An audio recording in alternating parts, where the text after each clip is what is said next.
while because I was very keen onto making reels, and yeah, but I'm here, I'm back, and the main reason is that I want to speak for more than 1.5 minutes, which you can do in a reel. So that's why I'm here.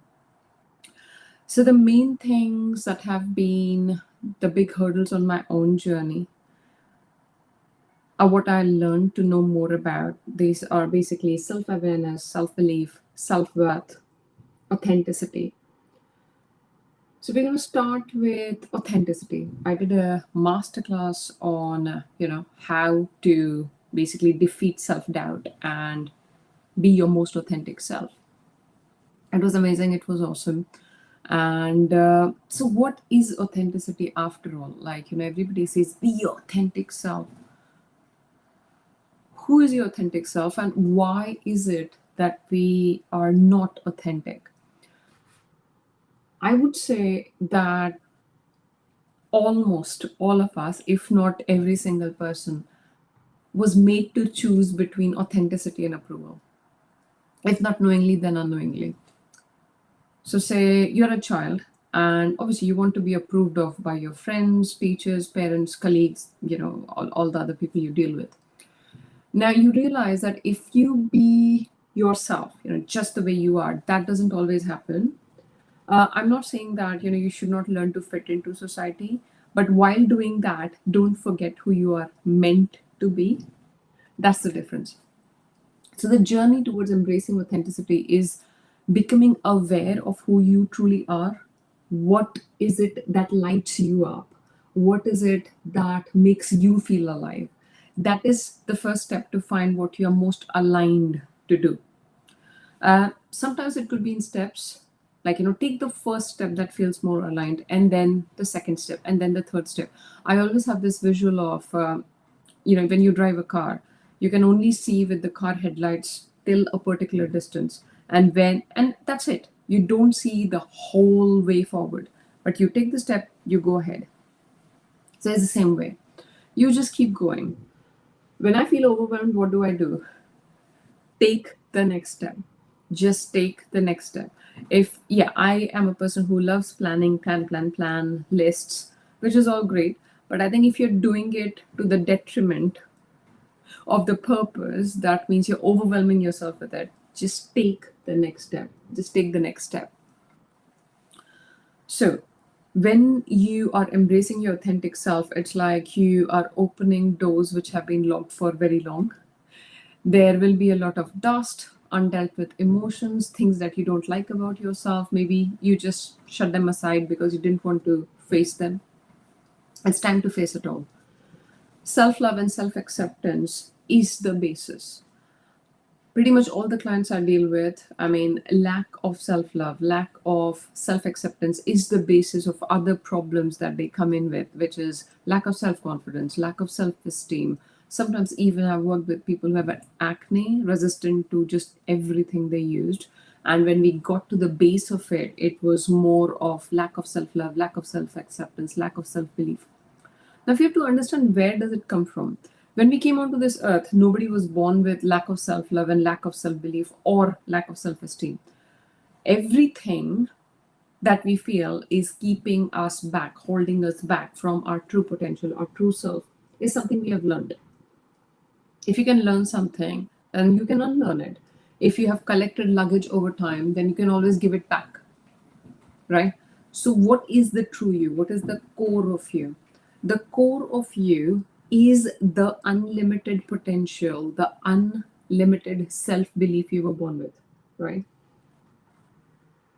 Sky is not the limit. Your belief system is. Always remember that. Sky is not the limit. Your belief system is. Never, never, ever stop believing in yourself, right? Just keep believing in yourself no matter what.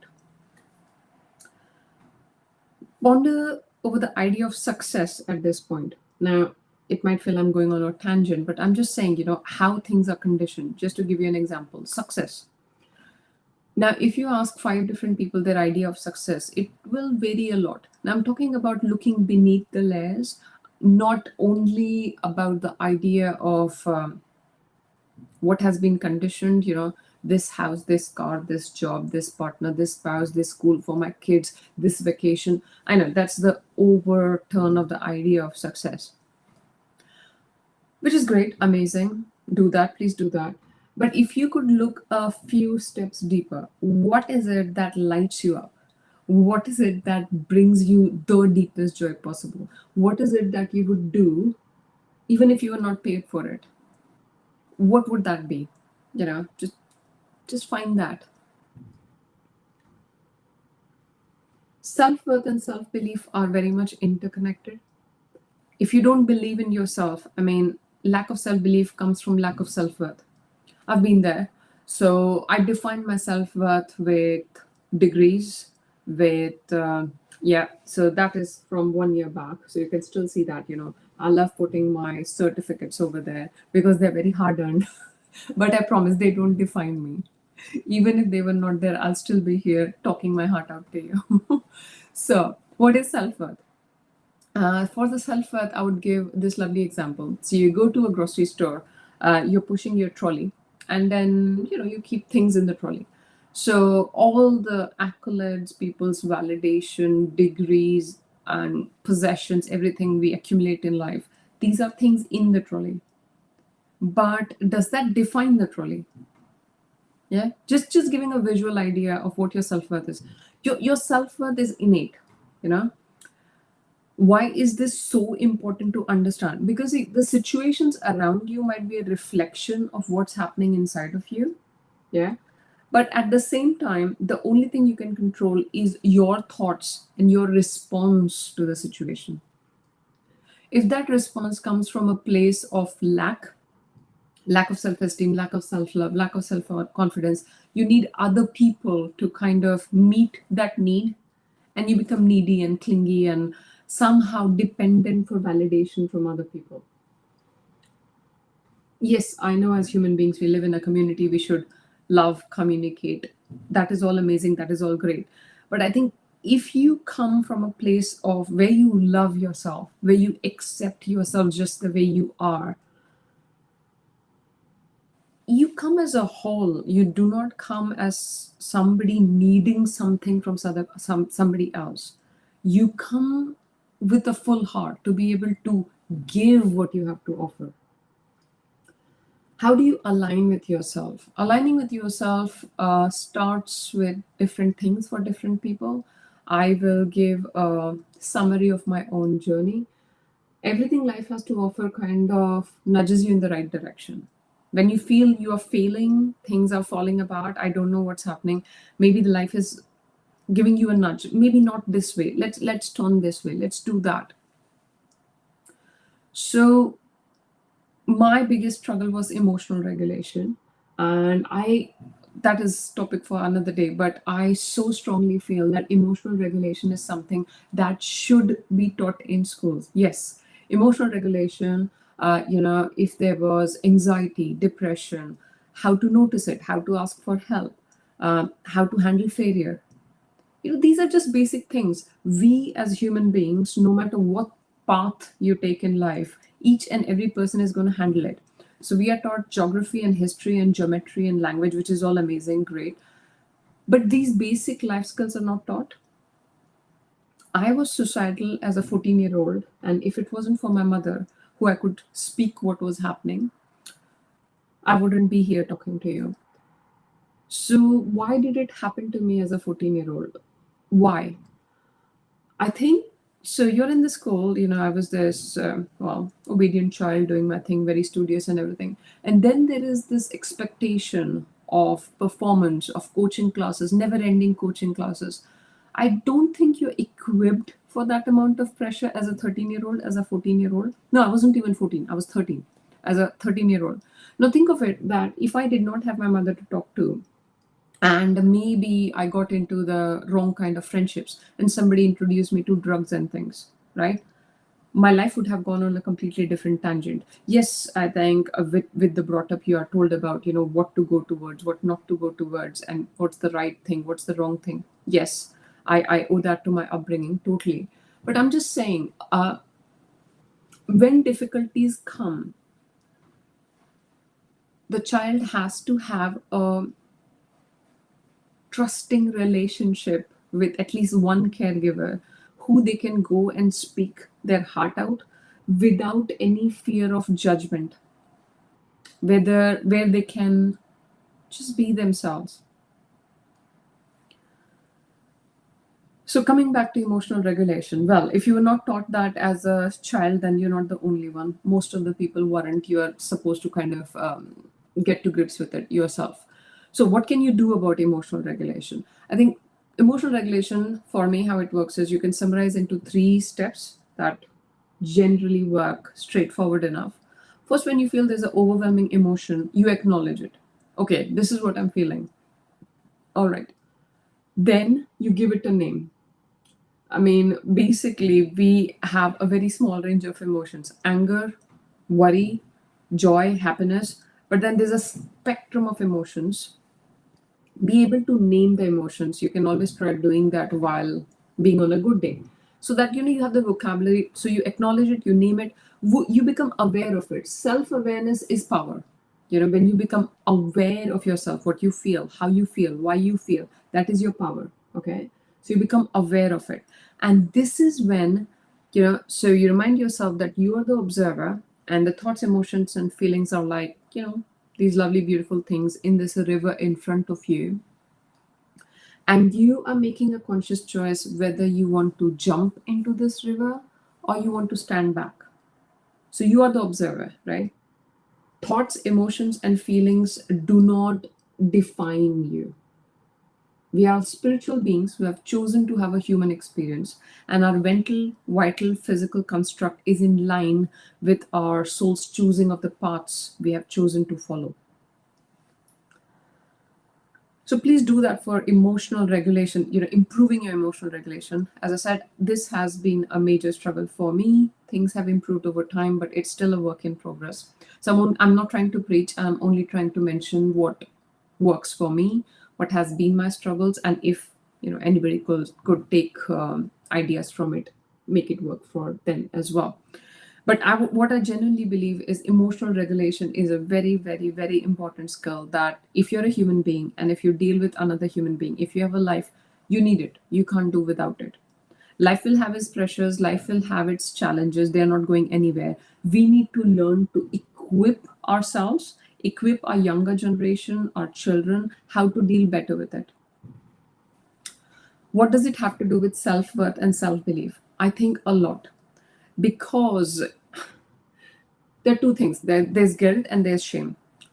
Most of the parenting over the millennia has been more targeted towards shame. Why? Because it's the effective way to do it. It's like, oh, you're not doing this, you're a good boy, or a bad boy, good girl, bad girl. But guilt is more about, rather than blaming the person, you blame the act. You're a good person, but you made a bad choice. Guilt is something that helps you recognize, okay, I've done something wrong and I can make a better choice. When you are shaming, putting shame into the play, you did this, you're a good boy. You did this, you're a bad boy. That is shame, that is not guilt. Shame is directly correlated to increasing the amounts of self doubt, difficulty in making decisions, anxiety issues, issues with your self worth.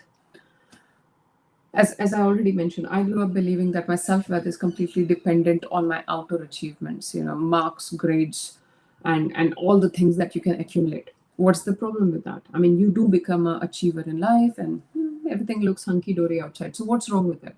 The problem is life will throw curveballs at you. Outer situations will not always be in alignment with what you would like them to be. Then what do? Then your self worth is all over the place. Then what? This is why you have to realize, remember the trolley and the things in it.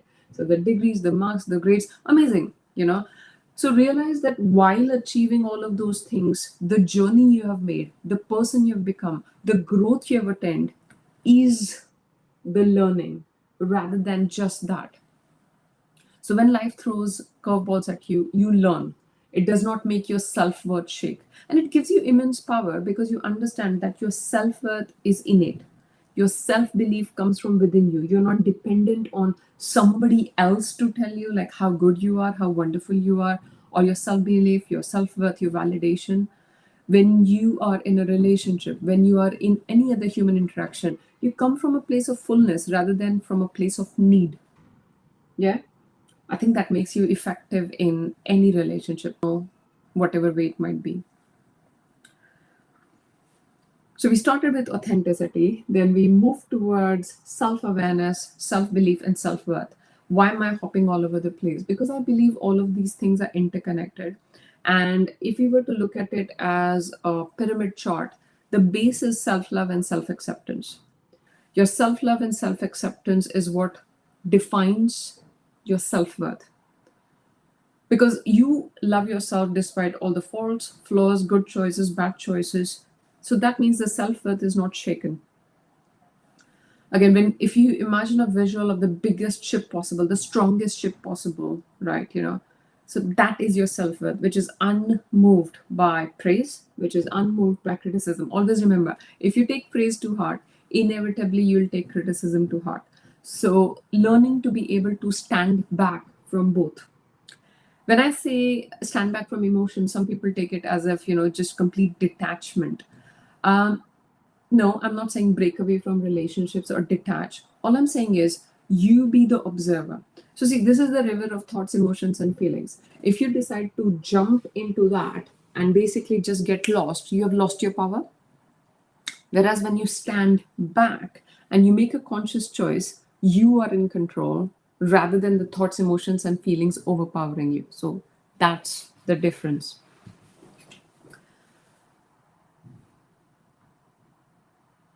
Let's come to a few to dos. What can we do? What is it that we can do to tell ourselves that, your self worth is innate? It is not defined by anything outside. Tell yourself that, because I can keep on going and keep on saying, but for our own mind, what we tell ourselves, your own inner dialogue is what really defines your life. Become your own best friend.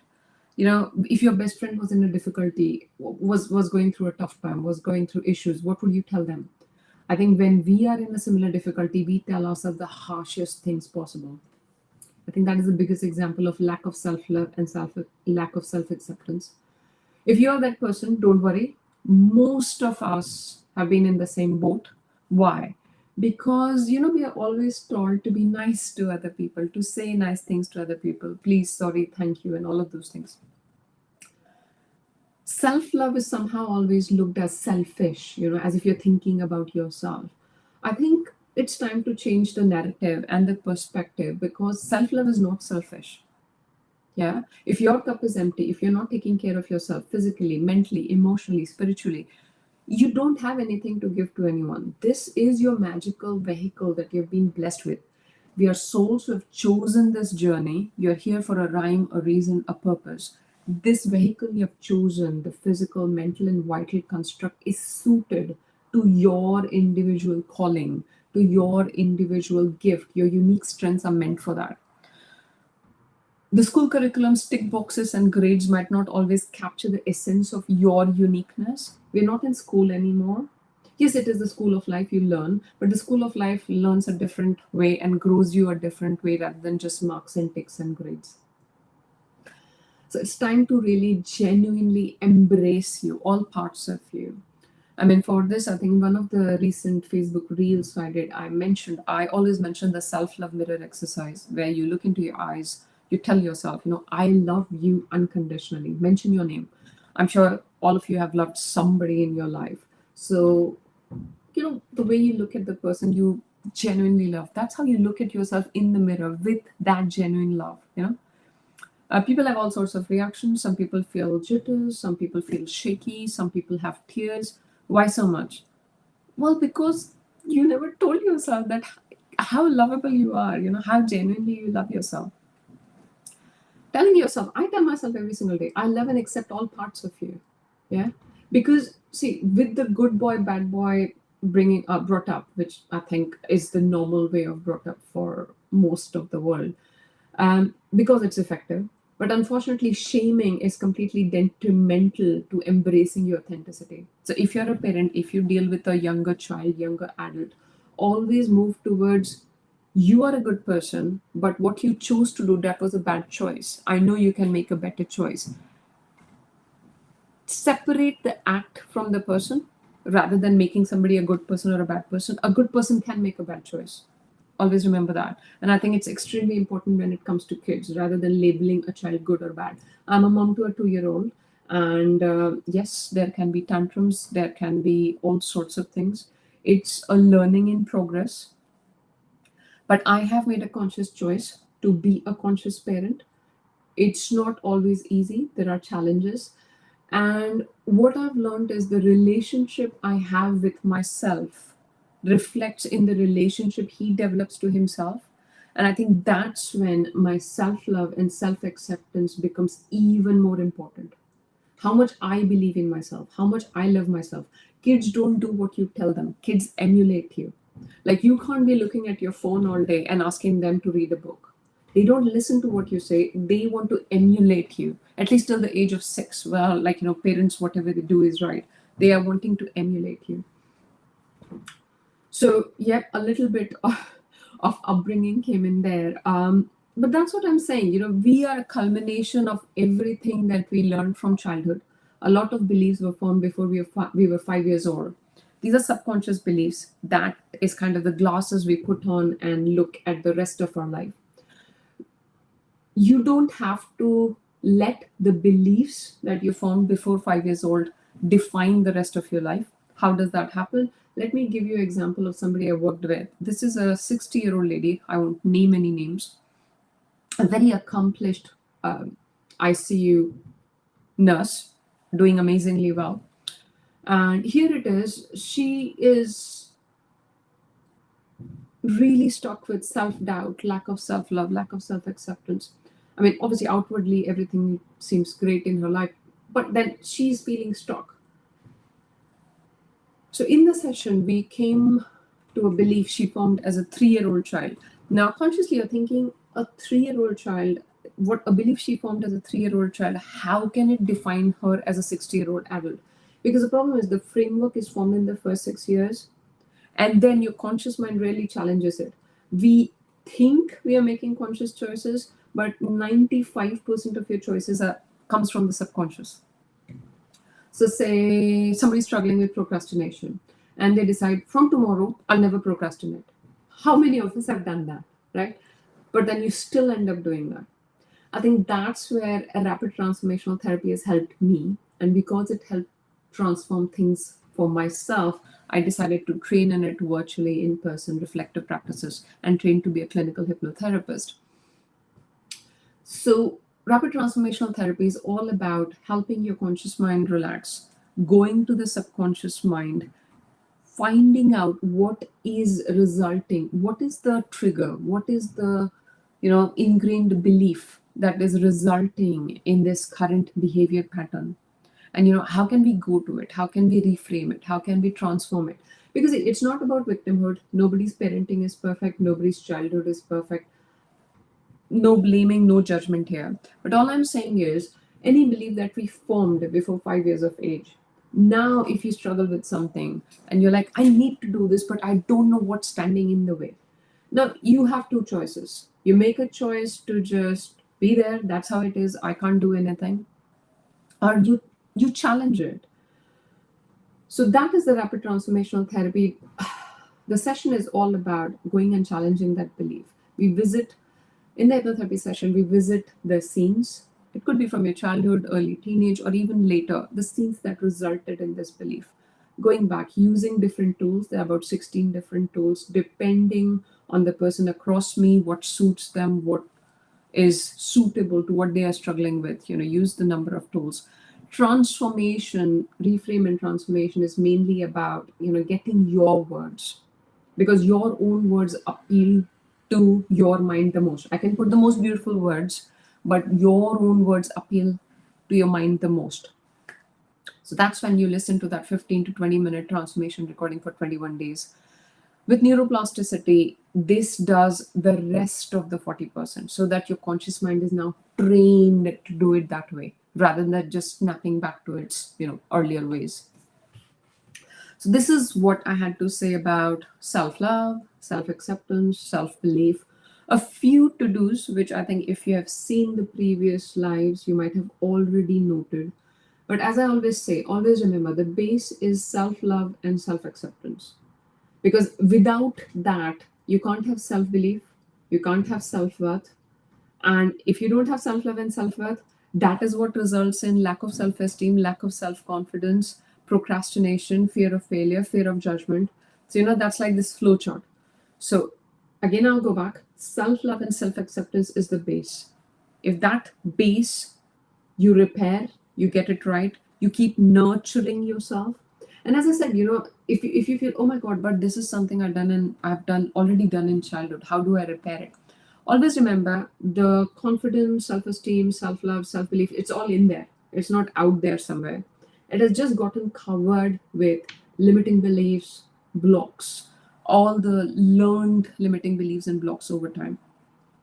We can easily remove them with the help of the rapid transformation therapy session and let the true you emerge, right? I think what is a better gift that you can give yourself? Living as authentically as you can be, being authentically and unapologetically you.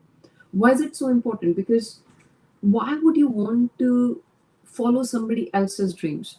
You know, think of it like, if you're comparing yourself to somebody else, think of this one divine consciousness, and we all came from, like, rays from that one divine consciousness. We are all souls who have chosen our own journeys, going on our own ways. So if one ray was to compare itself to the other ray and feel all dejected, it sounds futile, but we do that all the time. I've done that for more than half my life.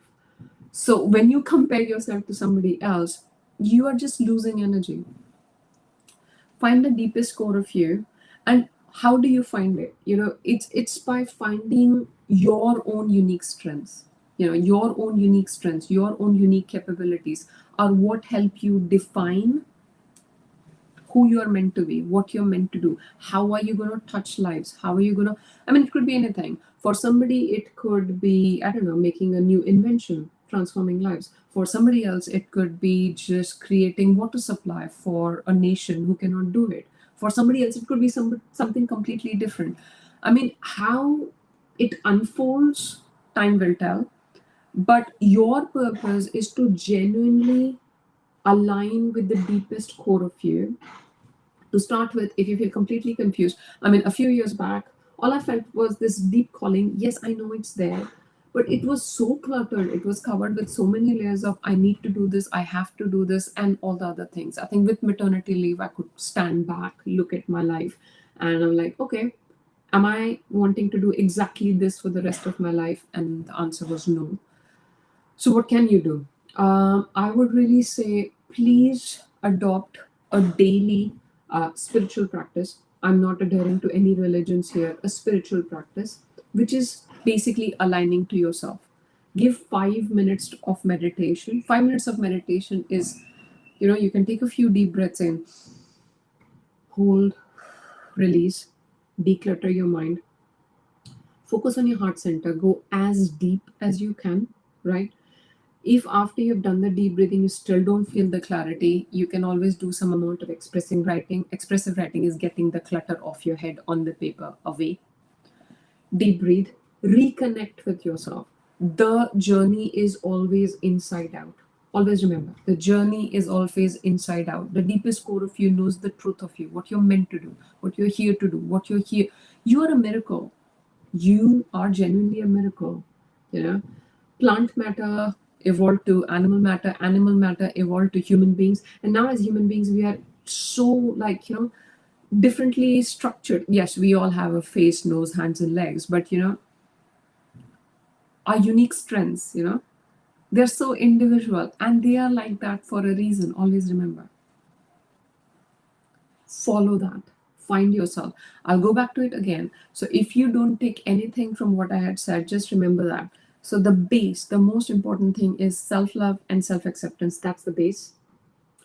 From that comes your self-worth and self-belief. If the self-love and self-acceptance is not there, self-worth and self-belief is always going to be shaky. Somebody praised, it's high. Somebody criticized, it's down the rocks. and every circumstance around you defines it, right? And from your self-love and self-belief comes other things, which is, is there lack of self-confidence, is there lack of self-belief, is there lack of self-love, is, I mean, lack, all the other things you can think of. So self-love mirror exercise, you already know. When you stand in front of the mirror in the morning, I love you truly, deeply, unconditionally. I am so proud of all the challenges you've overcome. And then you tell yourself, I am so proud of you, looking at you, because I am so proud of you because 7 things. This is something I learned from Lisa Nichols. So you've done these 7 things. Again, you're looking at your eye all this while. Then you go from I forgive you because why is this important? A lot of negativity that we carry, a lot of baggage on, like, oh, I did this wrong and I did that wrong. Self acceptance includes self forgiveness. We are all here on a journey. That means we are bound to make mistakes. So self forgiveness is equally important. And that's why I forgive you because I forgive you for 7 things. And the last is I commit to you. For example, when I commit to you, I would say I commit to loving you unconditionally. I commit to reminding you of your unique strengths every single day. I commit to being your best friend every single day. I commit to meditating every single day. So basically, you can design how it works for you. If you're feeling completely lost in the rut of, oh, Ruchi, all you're saying is so nice and lovely, but I need to do this, and this. One last thing I have to say is, I've mentioned it before, but if you haven't noted it before, please do this. This gave me immense clarity, and I would say keep doing it every couple of months to bring you back to the focus, which is if you only had 30 days left in this lifetime, what is it that you would do, and more importantly, what is it that you would regret not doing? Just find yourself a quiet mental space, write it down, give yourself some time. I would say at least 15-20 minutes. Write it down and then refer back to it. I think why is this exercise is so important is because it takes you out of the rut of, oh, I need to do this, oh, I have to do this. It's more like, no, what is genuinely important? I've got only 30 days and then it is time to leave this body. What would I really regret not doing? I mean, yes, we are souls, we are going to be forever, but in this lifetime, in this vehicle that you've taken, it is meant for something. There's a rhyme, reason, purpose for unique strengths, what you've got. You are a miracle here to touch lives, to transform lives, to change lives. Find that. Find the deepest core of you. Okay? Okay. It was immense joy connecting with you again. As I said, I was doing the 1.5 minute reels on Facebook for a while, and I'm like, oh, I'm itching to connect more. There's so much more I have to say. So here I am, and I'll be back really soon with more. If you have any questions, if you would like me to explore one particular topic in more detail, please feel free to connect. I do offer rapid transformational therapy sessions. There are 2 different packages, Transformation 30 and Transformation 90. If you would like to know more about it, again, you can direct message me on Facebook or LinkedIn, and we can definitely get on self-confidence booster call to take you further on that. Have a fabulous day. Take care. Bye-bye.